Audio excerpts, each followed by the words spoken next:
shooting star leaping through the sky like a tiger, defying the laws of gravity. The hell am I watching? Yay! Oh, that guy. Hey guys, it's ZenoJ here, just back for E3 Day 0. It's funny, you know, I'm forgetting the numbers because yesterday was day -1, which I'd assume was day 0, and today is day 0, which by all accounts is technically day 1 because this is the day when the big hitters come out. So day 0 started off with Microsoft, and they always come out swinging on day 0/day 1, whichever day it chooses to be. And you know, they really had to come out swinging compared to last year. They kind of had a presentation that many people didn't really remember as much as how successful PlayStation's was. So they kind of had to just step out and just really get into it. And boy, did they. The already leaked Xbox One S or Slim model was of course confirmed as their opening slide, reportedly more powerful with more storage inside so you can save your digital games and your save files. For the unit itself, it's already a huge step, releasing a slimline model when the console's only been in the market for maybe 2 to 3 years now. Along with this, they really worked hard to create a new kind of unified environment. So it already started with the game Quantum Break, but they're saying moving forward, every title that's released for the Xbox One will also be available for Win 10, and you will also own it for Windows 10. What that means is if you buy the upcoming Gears of War 4, you own it for your Xbox One and you own it for your Windows 10 computer. Along with that, they also announced a new Elite controller themed after Gears of War, which will be pretty massive for people who kind of enjoy those custom controllers. On that note, customized controllers. Those will be coming, and at this stage I'm not too sure where you order from. It's probably just from the website itself, but you can choose the colors, put some text on there, anything you like that customizes that controller to you, which is pretty massive for gamers out there. Forza Horizon 3 was also confirmed as a title coming out. It's going to take place in Australia. Good day, mate. And it looks amazing, and they played around with certain features such as, you know, the ability to have your friends join your game, and they can actually also help you on your campaign, which is really cool. Gwent, a title that took place in the game The Witcher 3 from CD Projekt Red, is now getting its own standalone game, even though it's already in the Witcher 3 game. But there you go, popular enough to get its own title. Tekken 7 was also announced, and it appears to have the character Akuma from Street Fighter joining the fray. With Tekken 7's announcement, they also announced that Tekken Tag Tournament 2 is now available in the backwards compatibility library for your Xbox One console, and was free for Xbox Gold users this week. Free games! Woo! One of my favorite games gets its next sequel, with Dead Rising 4 being confirmed, and Frank West, the amazing journalist from Dead Rising, also got his own version of Dead Rising 2, returns for Dead Rising 4. He also had his own hashtag, of course. Frank is back, and it looks like it's just Dead Rising 4. Dead Rising 4 is bananas, and I love those games, even though it's a zombie game, and maybe, you know, we're getting too many of those. I love it. Bring it on. The insane Scalebound from Platinum Games was showed further. I don't even know how to talk about it. There's an amazing gameplay video that will be down in the playlist, down in the links below. You'll watch it.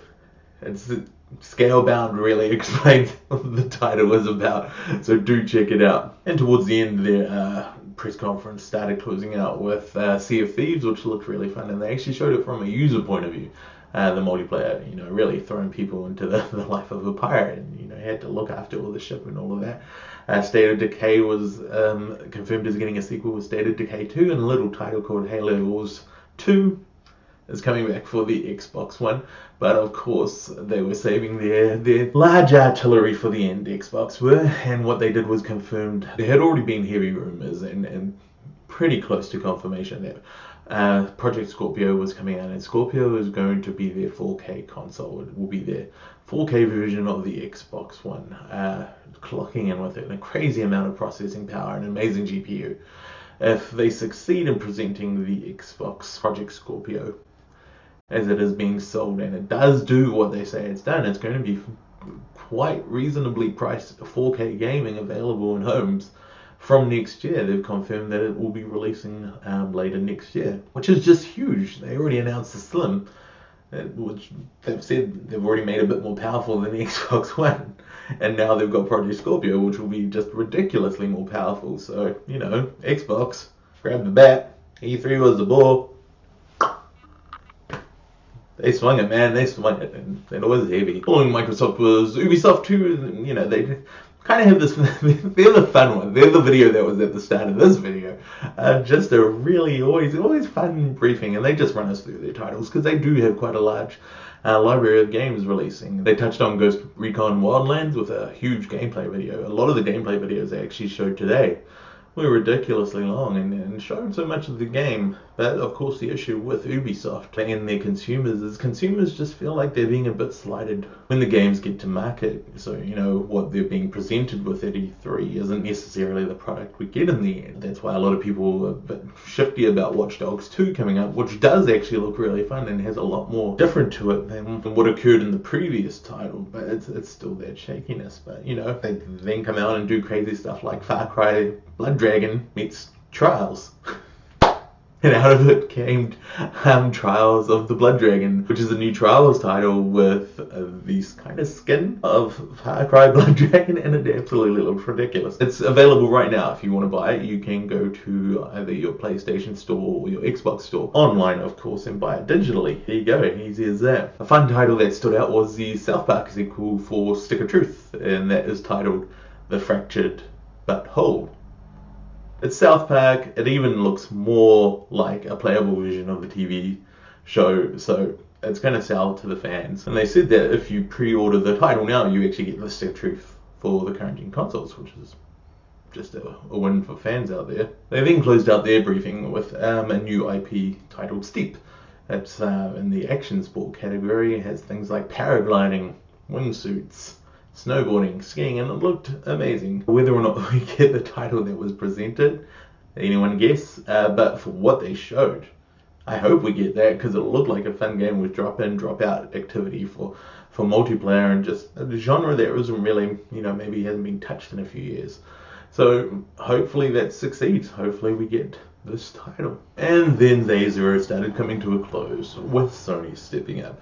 Now, after Microsoft showing this morning, Sony had to kind of do something, you know, a bit big, a bit fresh to really get in front of what Microsoft announced this morning. They started off with an orchestra. That right there, that's a good start. And with the orchestra, that actually led into a title that didn't look like its predecessor, which is probably where it started confusing people. And it's kind of smart, because then what happened is once we were introduced to a certain figure hiding in the shadows, and once we heard his voice, it appears that Kratos is back from God of War. Now the title at this stage is just called God of War, but the character looks like Kratos, except he's in the time of the Vikings now, so maybe he's fighting Norse gods. Did he survive his fallout with the Greek gods?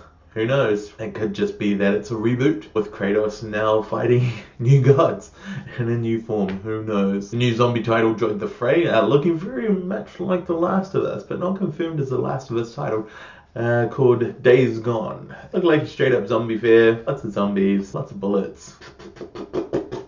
You're either going to like it or you're not. The Last Guardian footage was shown once more, which, you know, I think that gives it 3 years running, but it actually got a release date. The Last Guardian will release this year for the PlayStation 4 in October, and I know a lot of people have been looking forward to that. It was made by the creators of Ecor and Shadow of the Colossus, huge titles from the age of the PlayStation 2. How like it went into development, and now it's back and releasing this year, so there you go. Original title Horizon Zero Dawn got its own gameplay video that just really looks impressive, and I'm praying so much that it plays exactly like how it showed, because it just looks like a really fun game, and I hope it comes out exactly as it was presented. Along with that, Detroit Become Human, the new title from Quantic Dream of Fahrenheit fame, Heavy Rain fame, showed new footage of this title. Again, it follows what they've already given us before, which is, you know, the choices you make in game affect what your outcome will be. Looks stunning. I'll probably get it just because I really enjoy those games. From there, they shifted into a really heavy presentation of VR titles for the PlayStation VR. What was really cool was they started off with the code for Kitchen, which was a demo for the PlayStation VR that's been going about.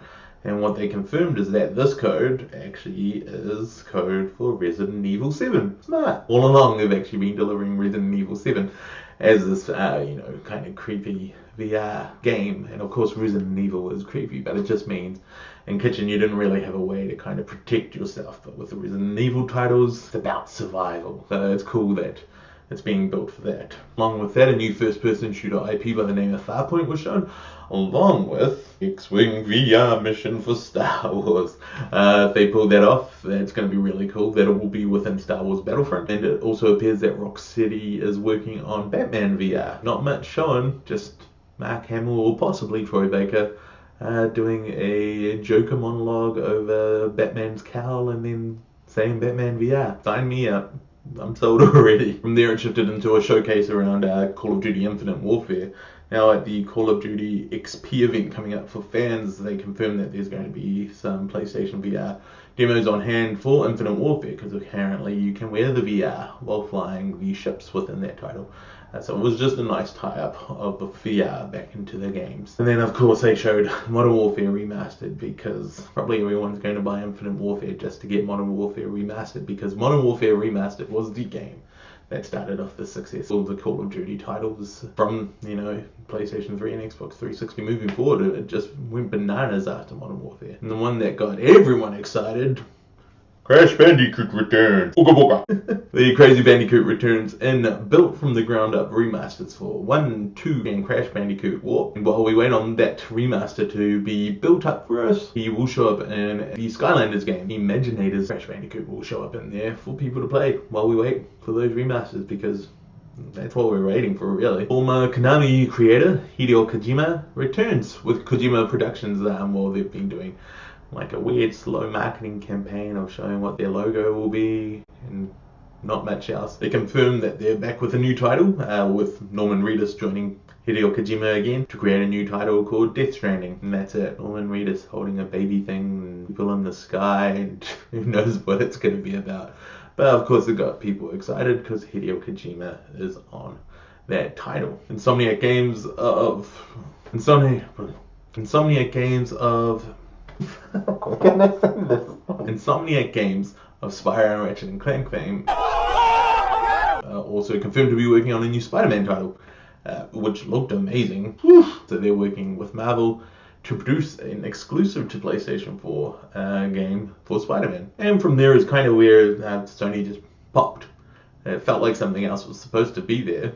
Probably the Neo, but would not be surprised if they pulled it. Reportedly, rumors had it coming in as a bit of a weaker version of the Scorpio, and with the Scorpio being confirmed as running how it was, Sony couldn't present the Neo, so I suspect that's why the end kind of just suddenly became the end. While it was a great presentation overall in many ways, both companies had their strengths and both companies had their weaknesses, with Microsoft having really strong hardware coming out and their agnostic approach to Windows 10 and Xbox becoming kind of, the same brand, while Sony had a lot of really strong new content, a lot of new IPs. Maybe their push around the VR is really good, because we didn't hear anything about the HoloLens from Microsoft. And Ubisoft, they're just in the middle, being a multi-platform company. They're always making profit somewhere. So yeah, E3 Day Zero. A lot of interesting stuff. It's really going to be interesting to see what happens next year, because we're going to have 2 new consoles,